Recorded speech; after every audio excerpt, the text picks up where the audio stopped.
Welcome back to Master 79. This is a complete walkthrough of ielts speaking parts 2 and 3. Topic 67. Describe a time when you and some other people made a plan to do an activity. We'll do 1 minute of brainstorming, a full 2-minute long turn, and all 5 part 3 questions explaining the reasoning at every step.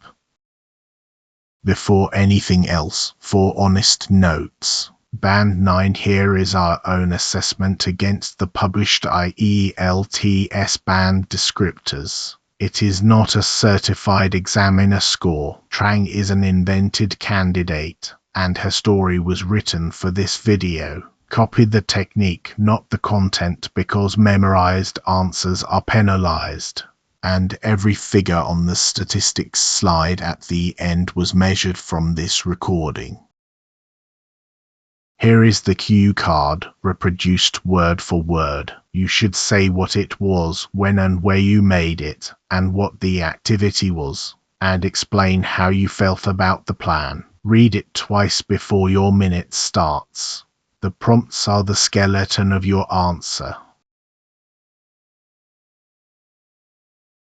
And here are the 5 part 3 questions, exactly as written, in the order given. Have a look at them now. We will come back to each one later.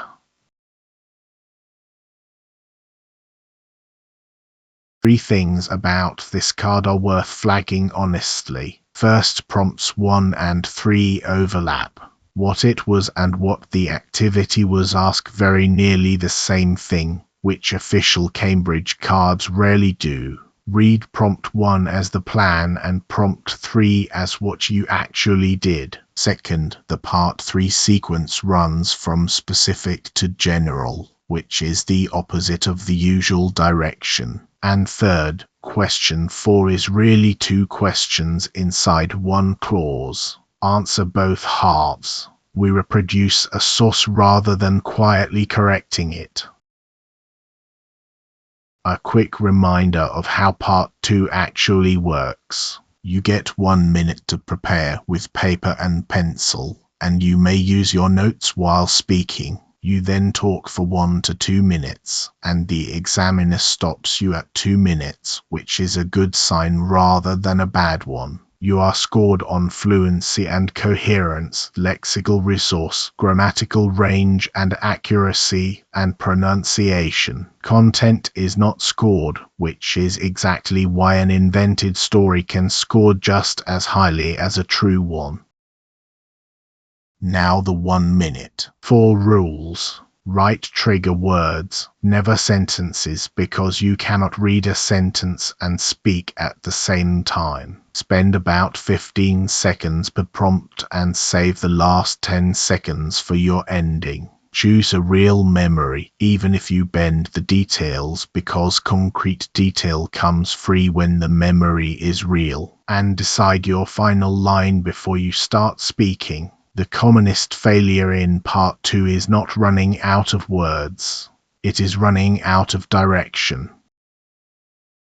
This is what Trang's minute actually produced. Sunrise hike, Tam Dao, end of year 2. Coffee shop near campus, early June, after the final exam, on a napkin. Night bus, guest house, 4 a.m. climb, summit at dawn. Excited but skeptical. Awake all night, mist lifting, relief. And finally, not the view, the following through. 28 words in total. That is all 1 minute should produce. Here is how those notes map onto 2 minutes. 15 seconds to name the plan. 30 seconds on when and where it was made, which is where the story really starts. 30 seconds on the activity, including the thing that went wrong. 30 seconds on how she felt at the time, using 2 contrasting feelings rather than 1. And the last 15 seconds for the prepared closing line. Notice that feelings get the whole second half. Weak answers spend 90 seconds on logistics and 10 on emotion. Here is the full long turn in 5 parts. Listen for the signposting and watch the note underneath each block which explains what that section is doing. I'd like to talk about a plan my friends and I put together at the end of our second year at university. It was the sunrise hike up Tam Dao, a hill station about 2 hours north of Hanoi. The plan came about almost by accident. 4 of us were sitting in a tiny coffee shop near campus after our final exam, and someone said, half joking, that we ought to do something we'd actually remember. Within 20 minutes, that throwaway comment had turned into a proper itinerary. We hammered it out there then, in early June, on the back of a napkin. Who would book the minibus, sir? And what time we had to leave to catch the sunrise. The activity itself was a night bus up to the town, a few hours sleep in a cheap guest house, then a climb starting at 4 in the morning to reach the top as the sun came up. On paper it was perfectly straightforward. In practice, we were hiking in pitch darkness with 2 phone torches between us, and my friend Nam, who had volunteered to bring breakfast, turned up with nothing but a bag of sweets. As to how I felt about the plan, at the time I was a strange mixture of excited and slightly skeptical. Part of me thought we were being wildly overambitious, and I remember lying awake that night convinced the whole thing would fall apart. But the moment we got to the summit and the mist began lifting off the valley, all of that just evaporated. Looking back, what I value isn't really the view. It's the fact that we made a decision on impulse and then actually followed through on it. Whit said, honestly, we really did. It taught me that a plan doesn't have to be perfect to be worth committing to. It just has to be made with people who'll turn up. 6 pieces of language worth stealing from that answer came about almost by accident. Hammered it out there and then, on paper, in practice. Wildly over-ambitious. All of that just evaporated, and followed through on it. Notice that none of these are rare words. They are ordinary words used precisely, which is what lexical resource actually measures. Now part 3. It lasts 4 to 5 minutes and the questions are abstract about people in general rather than about you. Each answer should run roughly 30 to 60 seconds. Answer the question directly in your first clause and then extend position, reason, example. And remember, you are allowed to disagree with the premise of a question. Doing that politely is itself a display of language. What kind of plans do young people often make? Broadly speaking, young people's plans fall into 2 categories. There are the short-term social ones, weekend trips, concerts, a night out, which are usually thrown together in a group chat and changed about 5 times before they happen. And then there are the bigger life plans, which degree to take, whether to study abroad, when to start saving. What strikes me is that the second kind tends to be far vaguer than the first. A lot of young people can tell you exactly what they are doing on Saturday, but not what they want in 5 years. Why can't people always follow their plans?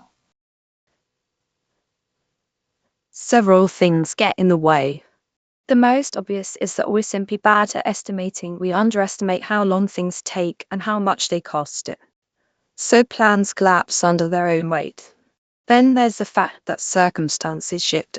Someone gets a job offer, someone falls ill, and a plan that made perfect sense in January is irrelevant by March. But I'd argue the biggest factor is motivation. People make plans in a burst of enthusiasm, and enthusiasm fades a great deal faster than the deadline arrives. Why do people make plans? Partly it's practical planning is simply how you coordinate limited time and money, particularly when other people are involved. But I think the deeper reason is psychological. The future is fundamentally uncertain, and a plan gives you the comforting illusion that you have some control over it. There's a social dimension too. Announcing the plan commits you publicly, so backing out becomes embarrassing. In that sense, a plan isn't only a schedule, it's a promise you make to yourself and to other people. Why do some people like to make plans while others just don't like to? I suspect it comes down to how people cope with uncertainty.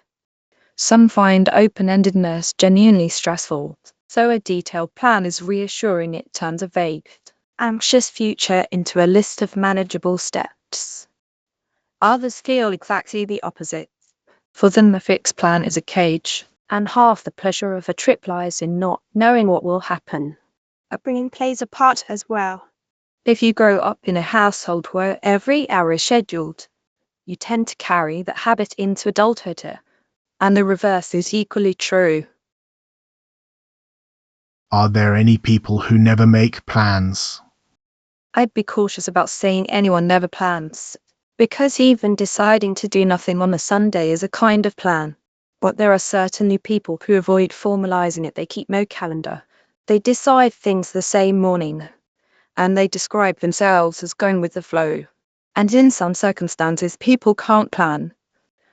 If your income is unpredictable or your work is casual, thinking a year ahead is a luxury you don't have. So it's often circumstance rather than personality. 5 moves to take away from those answers. Answer in the first clause. Signal the shape of your answer out loud. Hedge to sound precise rather than evasive. Push back on the premise when it deserves it. Then give ground and refrain. And stop when the idea is finished, because padding costs you fluency marks you cannot buy back. Copy these moves but not the opinions. The examiner has already heard the memorized ones. Finally, the numbers, all measured from the audio in this video. The long turn ran to 319 words in 1 minute and 59 seconds, which sits comfortably inside the 2-minute limit.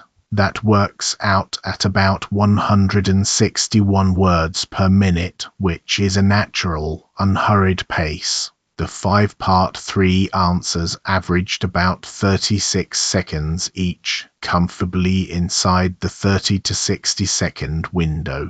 We measure rather than estimate, because a claim you cannot check is not worth making.